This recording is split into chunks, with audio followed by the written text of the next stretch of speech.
تو ایک گنوار دیہاتی کھڑا ہوا تھا، وہ بیچارہ سمجھا نہیں اس کا مطلب. اس نے کہا یہ قاری صاحب گدھے کو بھی کیا بنا دیتے ہیں، بڑے زبردست قاری صاحب ہیں. تو وہ قاری صاحب کے پاس آ کے کہنے لگا کہ قاری صاحب میں نے ابھی سنا آپ یہ کہہ رہے تھے کہ یہ گدھا تھا، آپ نے اس کو انسان بنایا. اب قاری صاحب کو مزے لگ گئے کہ یار یہ بیوقوف ہے، اس سے ذرا انجوائے کرنا چاہیے. تو قاری صاحب نے کہا اس سے پوچھ لو یہ گدھا تھا، میں نے اس کو کیا بنایا.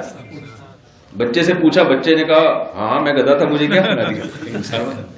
یعنی حرکتیں میری شرارتی تھی. تو اب اس نے کیا کیا، اس نے کہا قاری صاحب میرے پاس بھی ایک گدھا ہے، اگر آپ اس کو بھی بنا دیں. انہوں نے کہا ٹھیک ہے لے آؤ. تو اگلے دن وہ دیہاتی کان سے پکڑ کے اپنے گدھے کو لے آیا، کہا اس کو انسان بناتے. قاری صاحب بیچارہ کیا بناتا.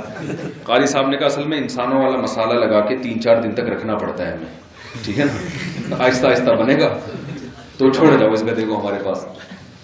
تو وہ قاضی وہ دیہاتی بیچارہ چھوڑ کے چلا گیا.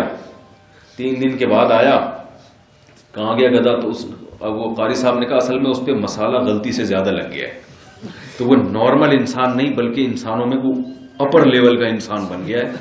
جونپور ایک شہر ہے، اس کا جو جج ہے نا وہ بن گیا ہے. تو وہ جو جونپور کا قاضی ہے نا وہ تمہارا گدھا ہی ہے جس پہ غلطی سے مسالہ تھوڑا زیادہ لگ گیا. تو نارمل انسانوں چیف جسٹس بن گیا وہ، معذرت یعنی ہمارا نہیں جونپور کا.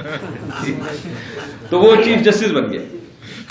تو اب وہ جناب دیہاتی پہنچ گیا وہاں پہ. اب وہاں جا کے گھاس لے کے گیا، عدالت میں جج صاحب بیٹھے ہوئے ہیں اور وہ اپنے فیصلے سنا رہے ہیں. تو یہ دیہاتی جو ہے وہ گھاس لے کے ہوش ہوش ایسے ایسے کر رہے ہیں.